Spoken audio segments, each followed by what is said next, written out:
Hello friends, now we are looking into the graph units. In that graph unit we know that what is a graph. Okay, that is a graph is nothing but a set of vertex or set of edges. Okay, graph is consists the number of vertices or number of edges within that graph. So now that is the set of vertex and set of edges, that is a graph for technically mathematical definition. Then thereafter the way of representation of the graphs in a computers, how the graphs are represents itself in a computer's memory. There are the three-way graph representation. We already know that three-way graph representation in the computer, that is matrix representation. Okay, matrix representation in that graph. In that graph we are looking the adjacent nodes. We are examining the adjacency matrix. Okay, that is whether the zeroth vertex is also zeroth vertex is associated with what kind of other vertices in that graph. Means that one vertex is connected to how many other vertices in that graph, and this vertex to vertex coordination are arranged with the help of what, that adjacency matrix. Okay, let's say suppose that there are the three nodes in that graph, then 0 1 2, just likewise. So 0 is connected to 0, means 0 is associated or adjacent to 0. If yes, then we put 1. If no, 0 is not connected to 1 or not associated to 1, then that time we put there we are 0 1. 0 is connected to node 2, then we put the 1. Just likewise matrix representation of the graph or their matrix, we are created adjacency matrix, or depending on whether the graph is a weighted graph or unweighted graph. If the weighted graph, then just we put the value of that weight instead of that 1. Okay, that's we already cover in previous session. Then next one is a list representation, list structure representation of a graph.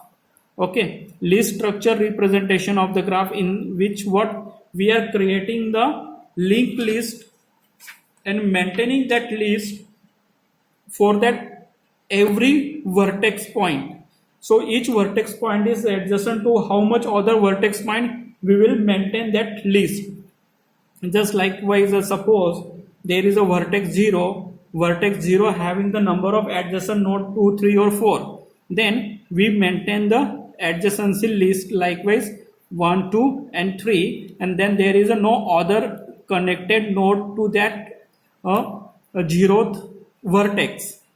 So hence that is the list representation for that graph.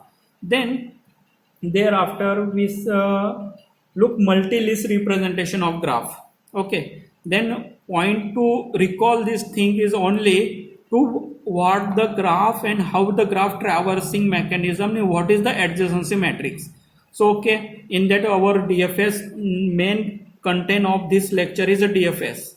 Okay, in that DFS we are traversing each and every vertex within that graph in order to go towards the depth of the graph. So or simply it is a depth first search. Okay, so depth first search mechanism maintains its all the adjacency matrix or adjacency list. So let's say depth, here we start this depth first search with the help of the first starting node or starting point. Let's see, we are took one example. आपण एक exampleचं सहाय्याने जाऊ. Then within that first example there is a v1, v2, v3, v4, v5, then v6, v7, v8. Okay, this the graph over which we are applying our DFS mechanism. So DFS mechanism काय आहे आपल्याला इथं लगेच समजून जाईल. हा एक graph ट्रॅव्हर्सिंग mechanism जर सॉल्व्ह केली तर V5, V6, V7. तर ह्या ग्राफ स्ट्रक्चरमध्ये आपल्याला फर्स्टली काय करायचं आहे की एक स्टार्टिंग पॉईंट, एंट्री पॉईंट कोणत्या तरी एक व्हर्टेक्सला अझूम करून त्या व्हर्टेक्सपासून आपल्याला स्टार्ट करावं लागेल. Most of the time depth first सर्चसाठी आपल्याला जायचं आहे, तो रूटला अझूम करतो आणि रूटपासून मग त्याचा बायनरी ट्रीचा मेकॅनिझमने लेफ्ट हँड साईडचा जो नोड्स असेल त्या नोड्सच्या डेप्थ टुवर्ड्स द डेप्थ आपल्याला जावं लागतं. डेप्थ म्हणजे खाली खाली जाणं, अगोदर खाली जाणं. परत हा DFSचा मेकॅनिझम काय कशावर डिपेंडेड आहे, स्टॅकवर. स्टॅकचं आपल्याला कल्पना असेल, स्टॅक मेकॅनिझमचं काय, एक स्टॅक क्रिएट केला जातो, त्या स्टॅक्समध्ये सर्व व्हॅल्यूज पुश केले जातात. At the one time one value is pushed into that stack and whatever the pop करणं, पुश करणं म्हणजे स्टॅकमध्ये व्हॅल्यू टाकणं आणि व्हॅल्यू काढणं. आता इनिशियली जर स्टेप फर्स्ट ठेवली तर स्टेप फर्स्टमध्ये काय, स्टार्टिंग व्हर्टेक्स आपण V1 घेतला तर V1 स्टार्टिंग व्हर्टेक्स असेल तर आपल्याला आपण स्टॅक हा उभा काढू काय आणि आडवा काढू काय, नो इश्यू. इथं आपण तो स्टॅक ड्रॉ करून घेतला किंवा स्टॅकचे पॉईंट्स. लेट्स सी आपण स्टॅक ड्रॉ करूया. स्टॅक्स किती एलिमेंटसाठीचा स्टॅक्स असेल, हा 8 एलिमेंट, कारण की आपल्या ग्राफमध्ये किती व्हर्टेक्स आहेत, 8 आहे. कोणकोणते, V1, V2, V3, V4, V5, V6 और V7 और V8. Okay, V6, V5, V4, V3 और V2. तर याच्यामध्ये आपण फक्त ट्रू और फॉल्समध्ये करू, म्हणजे आपल्याला ग्राफ व्हिजिटिंगचं एक मेकॅनिझम अंडरस्टूड करण्यासाठी हे सिम्पल आहे. तर फर्स्ट वन काय, रूटला कन्सिडर केलं, V1 आहे. स्टेप 1 मध्ये आपण व्हिजिट 1 केला, starting vertex V1, then push into the stack. हा स्टॅक आहे, स्टॅक्समध्ये आपण काय केलं की V1 पुश केला. तर स्टॅकमध्ये V1 पुश केला, V1 हा व्हिजिट झाला फर्स्टली. V1 व्हिजिट झाला तर मी इथे एक मार्क करतो ॲस्ट्रिक.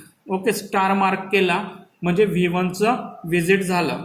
देन आता V1चा ॲडजसंट कोण आहे, ॲडजसंट म्हणजे V1चं डायरेक्टली कनेक्शन कोणाशी आहे, V2शी आहे का V3शी आहे. Let's see. तर V2 आणि V3 हे V1ला ॲडजसंट्स आहे. पण बायनरी सर्च ट्रीचा मेकॅनिझमने आपण लेफ्ट हँड साईडचं जो व्हॅल्यू आहे त्या व्हॅल्यूकडेच जाऊया. तर नेक्स्ट ॲडजसंट कोणता, V2.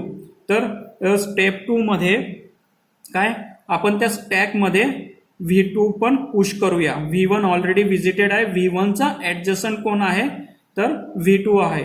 तर स्टेप 2 मध्ये V2ला पुश केलं, तो ह्या डायरेक्शनने ट्रॅव्हर्सिंग करत आला, ट्रॅव्हर्सिंग मेकॅनिझम. ओके, V2 पण व्हिजिट झाला.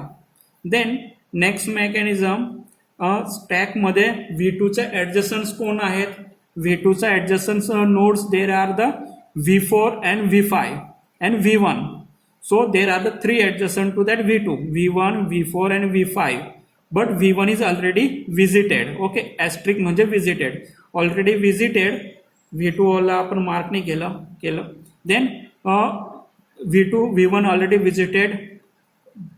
From that V2, then V2's adjacent is 4 remaining vertices here are the V4 and V5. Then we are visited to V4. So V4 is visited, hence we push that V4 element into the stack V2, then V4, then now then V4 चा adjacent कोण आहे आता, find out the adjacent to the last visited node. Okay, याच्यात काय, finding out the nodes finding out unvisited node in the depth from the last visited node. शेवटचा visited node पासून खाली जात असताना अनव्हिजिटेड नोड कोणता आहे त्याच्या कनेक्टेड तो शोधायचा. तो शोधत असताना इथं V4 पासून काय V2 आहे आणि V8 आहे. V2 ऑलरेडी व्हिजिट झालेला आहे, V4 पासून V8 बाकी आहे. तर नेक्स्ट व्हिजिटेड नोड कोणता असेल, V8. नेक्स्ट नोड V8 ला आपण इथं त्या स्टॅक्समध्ये फोर्थ स्टेपला स्टॅकमध्ये काय पुट केलं, V8 V1 वर गेला तो, नंतर V2 ला गेला, नंतर V4 ला गेला, नंतर V8 ला गेला. देन आता V8 ला गेल्यानंतर आता काय, आता मेकॅनिझम सुरू होईल बॅक ट्रॅकिंगची. बॅक ट्रॅकिंग ही आता V8 पासून तो फाइंड आउट करतो की ओके V8 ला आल्यानंतर V8 पासूनचे ऍडजस्टंट नोड कोणते, तर V8 पासूनचे ऍडजस्टंट V8 ला कनेक्टेड नोड्स कोणते आहेत, V4 आहे, V5 आहे, V6 आहे, V7 आहे.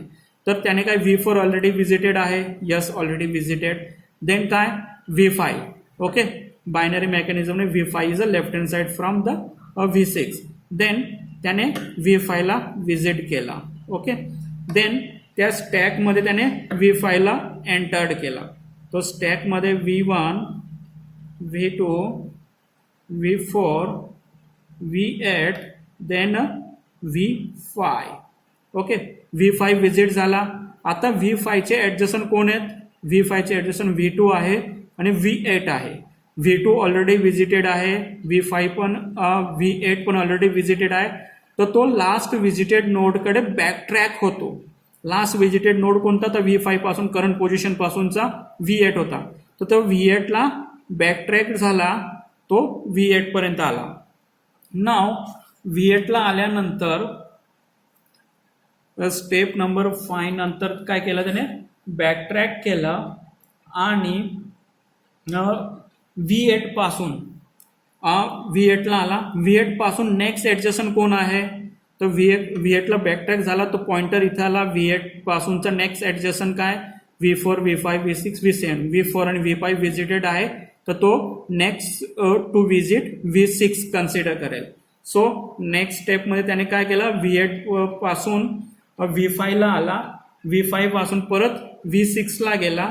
तर त्या स्टॅक्समध्ये विजिटचा जो पाथ आहे, हा जो मी लिहितोय हा विजिटिंग पाथ आहे की तो कोणत्या नोड्स पासून कुठं गेला आणि कुठून काय त्याने ती मॅट्रिक्स V5 देन V6 या स्टेप 6 मध्ये. आता V6 ला आल्यानंतर तो ऍडजस्टंट नोड फाइंड आउट करतो पुन्हा V6 चे ऍडजस्टंट कोण आहे, देन V6 चे ऍडजस्टंट इथं बघा, V6 चे ऍडजस्टंट V3 आहे आणि V8 आहे. V8 ऑलरेडी विजिटेड आहे. मग V6 पासून तो काय करेल, 7 स्टेपला त्या स्टॅक्समध्ये previous visiting node sequence as it is V1 V2 V4 V8 V5 V6 then V3 next visiting to V3 ला आला. आता V3 पासूनचे नेक्स्ट काय, नेक्स्ट ऍडजस्टंट काय, V1 आहे, V6 आहे, V7 आहे. V1 ऑलरेडी विजिटेड आहे, V6 पण विजिटेड आहे, तर V7 इज अ रिमेनिंग. तर त्या स्टॅकमध्ये काय परत तो V7 पण पुश करून दिला. That is the mechanism of DFS. V4 V8 V5 V6 V3 and the last node is a V7 up to this way. तर हे त्याचा पाथ झालं आणि हे सर्व आपण मिस केले होते. 111 सर्वे नोट्स विजिट झाले आणि विजिट करण्याची ही जी सिक्वेन्स आहे ही लास्टला आपल्याला विजिट करण्याची सिक्वेन्स भेटते.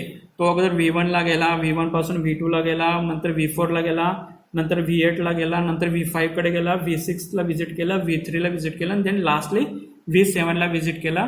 या ग्राफचा हा DFS चा विजिटिंग ट्रॅव्हर्सिंग मेकॅनिझम.